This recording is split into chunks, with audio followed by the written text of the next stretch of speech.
মাঝখানে বেটা আনুন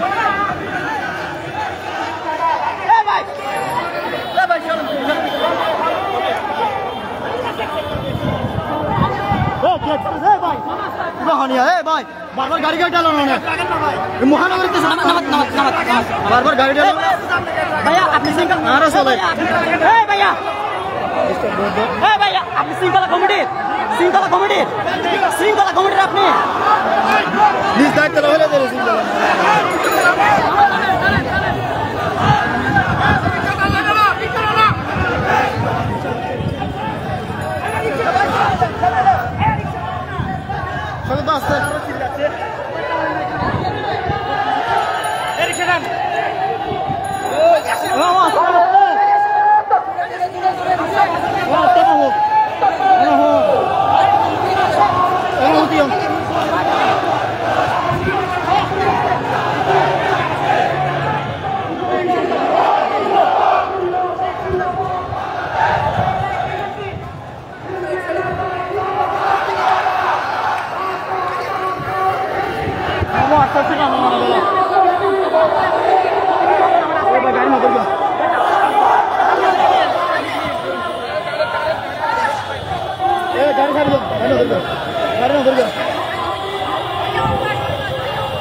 ভাই ইঞ্জিনটা খালি করে দাও পুরো হালে ধরে যাও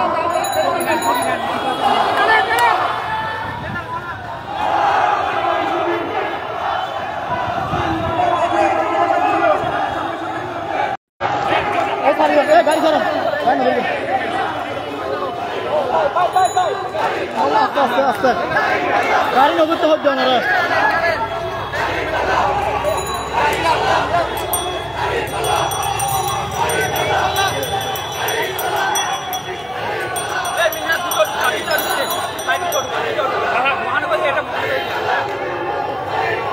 ভাই আপনার থেকে বন্ধ হয় না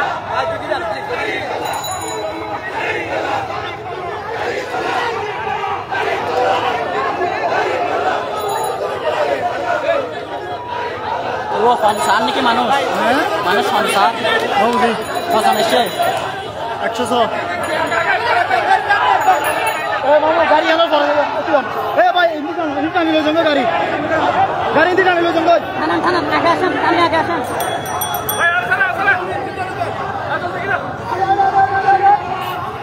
আপনি না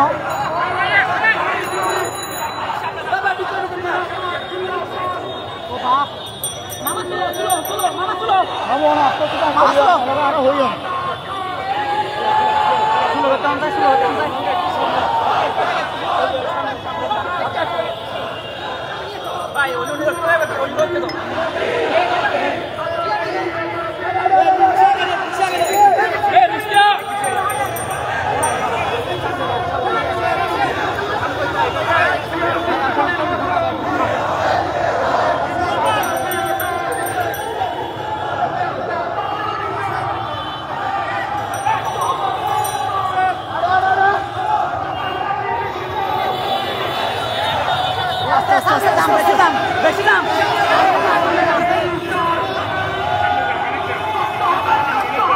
জাম সামনে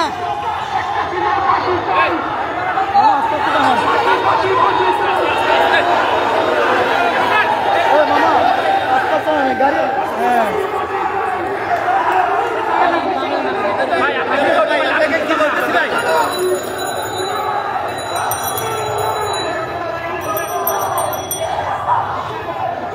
গাড়িটা মাঝখানে পড়ে আছে লাইভ কিন্তু স্যার ক্যামেরা ধরে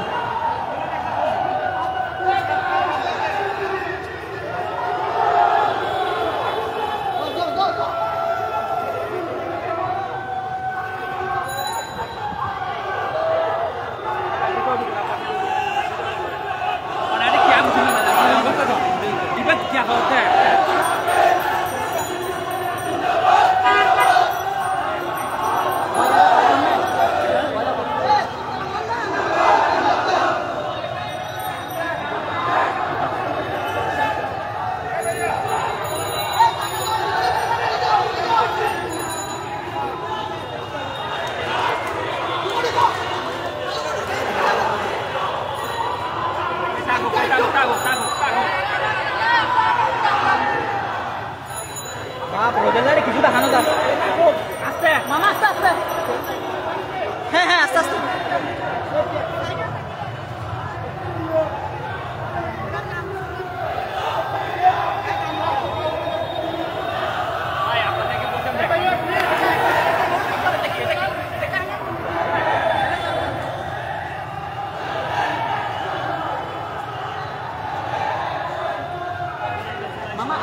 ভাই সেটা ব্যানার এক পাশে কাউকে দেন, ব্যানারের এক পাশে কাউকে দেন,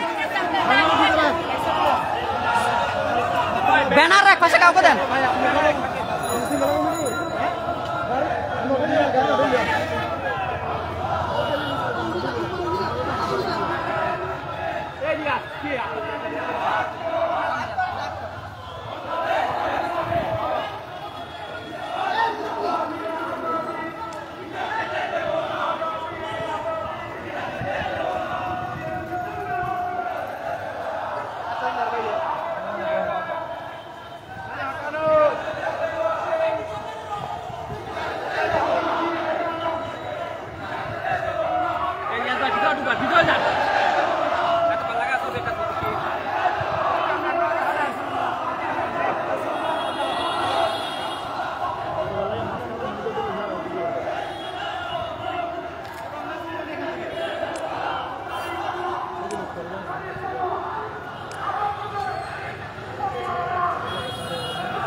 তুমি আস্তে আস্তে টানিও, ওরা অন্যদিকে কিছু বলে সমস্যা নাই। এ ভাই ক্যামেরা এটা মামা আস্তে আস্তে আস্তে আস্তে একদম আস্তে।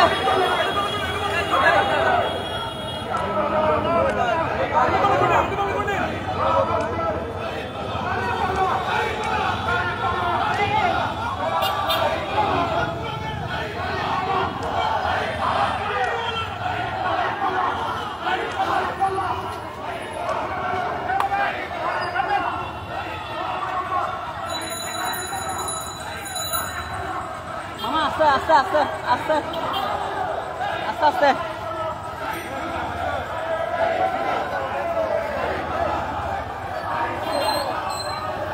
মামা আস্তে আস্তে আস্তে আস্তে দাঁড়ান দাঁড়ান একটু দাঁড়ান, আবার একটু দাঁড়ান মামা, একটু দাঁড়ান, একটু দাঁড়ান, দাঁড়ান দাঁড়ান দাঁড়ান একটু দাঁড়ান। না না ভাই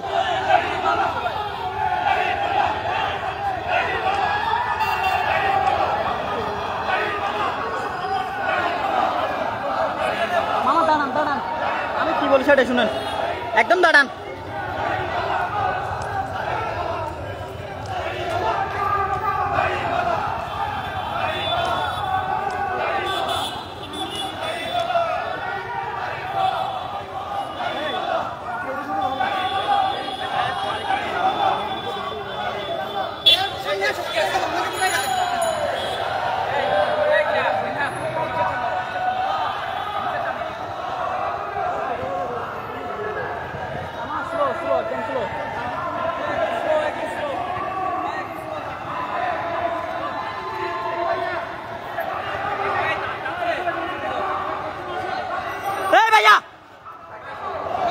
মামা একটু দাঁড়ান তো, একটু দাঁড়ান তো, একটু দাঁড়ান।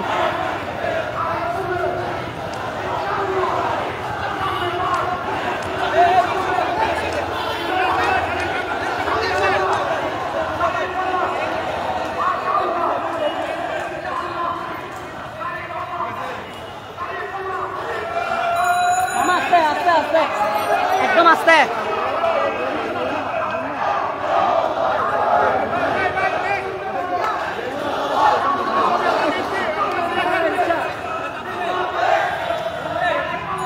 ভাই আপনি শৃঙ্খলা কমিটির কেউ কে শৃঙ্খলা যে ভাষায় ভাষা দেখেন, এই ভাষাতে একটি ফিল্ড আছে কথা বলার জন্য, নিচে নিচে সবই নিচে। মামা একটু স্লো করুন তো, মামা একটু স্লো করুন।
দাঁড়ান বুদ্ধ হন এখন ঠিক আছে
ঠিক আছে দিয়ে যাও না ওনার কেউ না বাড়িবে অনেক দিয়ে যাও রিক্সা থাকবে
ছাত্র জনতা আজকের বিশাল বিক্ষোভ মিছিল সমাবেশ সমাপ্তি বক্তব্য পেশ করবেন বাংলাদেশ জামাত ইসলামী কেন্দ্রীয় মজলিস শুরা সংগ্রামী সদস্য মহানবী জামাতের সংগ্রামী ভারপ্রাপ্ত আমির বিশিষ্ট নেতা জনাব মোহাম্মদ ফজলুল ইসলাম। আসসালামু আলাইকুম ওয়া রাহমাতুল্লাহি ওয়া বারাকাতুহু। প্রচন্ড রোদের মাঝে কেন্দ্রীয় নির্দেশনা মতে আপনারা যে কর্মসূচি সফল করেছেন সেজন্য আপনাদেরকে ধন্যবাদ এবং মোবারকবাদ জানাচ্ছি। আল্লাহ আপনাদেরকে দুনিয়ায় কল্যাণ দান করুন এবং পরকালেও উত্তম জাযা দান করুন। সংগ্রামী জনতা, আমাদের এরশাদ সাহেব একটি নির্বাচনের সিস্টেম চালু করেছিল। সেটা হচ্ছে 10 গুন্ডা 20 গুন্ডা নির্বাচন কেন্দ্র ঠান্ডা। পতাকা ভাইয়া পতাকা বাংলাদেশ পতাকা আরেকটি নির্বাচন তিনি চালু করেছিলেন, গৃহপালিত বিরোধী দল থাকবে, সরকারি দল এককভাবে সংসদ চালাবে। সেটার নাম দিয়েছিল কম্বাইন্ড অপোজিশন পার্টি। আমাদের অবের যে গৃহপালিত বিরোধী দল আর স্বৈরাচারের সালের যে একদলীয় শাসন, সে একদলীয় শাসন বাংলাদেশে আর আসবে না ইনশাআল্লাহ। আমাদের সত্য বিদায়ী পালিয়ে যাওয়া খুনি লোকেরা শেখ হাসিনা এবং আওয়ামী লীগ কখনো নির্বাচনের মাধ্যমে ক্ষমতা আসতে পারে নাই। 1973 সালে ভোট ডাকাতি করে ব্যালট বাক্স ঢাকায় নিয়ে গিয়ে গণনা করে ফলাফল ঘোষণার নির্বাচন দিয়েছিল আওয়ামী লীগ 1973 সালে। দীর্ঘদিন নির্বাচনে থাকার পর 1981 সালে তিনি 17 মে দেশে প্রত্যাবর্তন করলেন। আমরা আশা করেছিলাম তিনি তওবা করবেন এবং সঠিকভাবে চলবেন, কিন্তু আমরা দেখতে পেলাম তিনি দেশে আসার মাত্র 17 দিনের ব্যবধানে আমাদের প্রাণ প্রিয় প্রেসিডেন্ট শহীদ প্রেসিডেন্ট জিয়া রহমান নৃশংসভাবে হত্যাকাণ্ড সংঘটিত হল। সেই হত্যাকাণ্ডের বিচার দিয়ে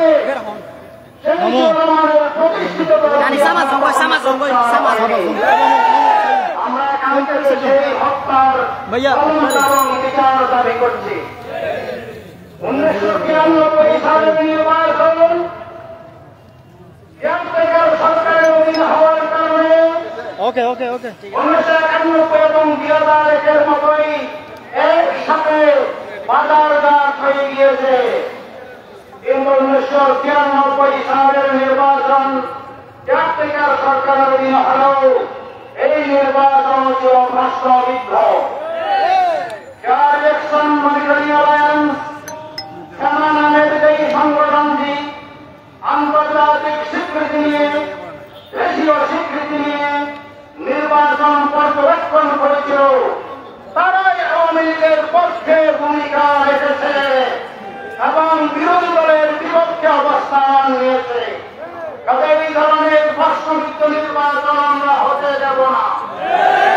96 সালের মাগুরার নির্বাচন, খালেদা জিয়ার অধীনে নির্বাচন, সেটা নিয়ে আমরা আন্তর্জাতিকভাবে প্রশ্নবিদ্ধ হয়েছিলাম। 5 ফেব্রুয়ারি নির্বাচন, ভোটারবিহীন নির্বাচন, সেটা নিয়ে আমরা প্রশ্নবিদ্ধ হয়েছিলাম। এরপরে 2008 সালে ডিজিটাল কারচুপির স্বাভাবিক নির্বাচন, যেখানে 27.2% এবং স্থানীয়ভাবে 100 লাখের বেশি 90,000-এর বেশি ভোট কার্ড দেওয়া হয়েছে। এই রকমের স্বাভাবিক নির্বাচন আমরা হতে দেব না। 2018 সালের ভোটারবিহীন নির্বাচন বাংলাদেশের হবে না। 2018 সালের নিশিরাতের নির্বাচন বাংলাদেশের হবে না। 2024 সালের দামি খেলা বাংলাদেশের খেলতে দেওয়া হবে না। সেজন্য অবিলম্বে দাবি এক, জুলাই সনদকে আইনি মর্যাদা দিতে হবে। প্রভিশনাল কনস্টিটিউশনাল মাধ্যমে এটাকে গণদাবিতে পরিণত হয়েছে, এটাকে আইনি মর্যাদা দিতে হবে। স্বৈরাচারের দূষণ সত্য দলের রাজনীতিকে নিষিদ্ধ ঘোষণা করতে হবে। খুনের এবং লুটেরাদের বিচারকে দৃশ্যমান করতে হবে। সকল দলের জন্য লেভেল প্লেইং ফিল্ড তৈরি করতে হবে। এবং সর্বশেষ কথা হল, আগামী নির্বাচনে 18 কোটি মানুষকে সম্মান দিতে হবে, 13 কোটি ভোটারকে সম্মান দিতে হবে, ছোট বড় প্রত্যেকটা রাজনৈতিক দলকে সমান সুযোগ দিতে হবে। সেজন্য আমরা একটা ভোটও করতে দিব না। প্রত্যেকের প্রত্যেকটা ভোট মর্যাদা পেতে হলে সংখ্যানুপাতিক ধারা নির্বাচন, পিয়ার সিস্টেমের নির্বাচনটা আর কোনো বিকল্প নেই। সেই আমি পালন আহ্বান জানিয়ে আপনাদেরকে আবার ধন্যবাদ জানিয়ে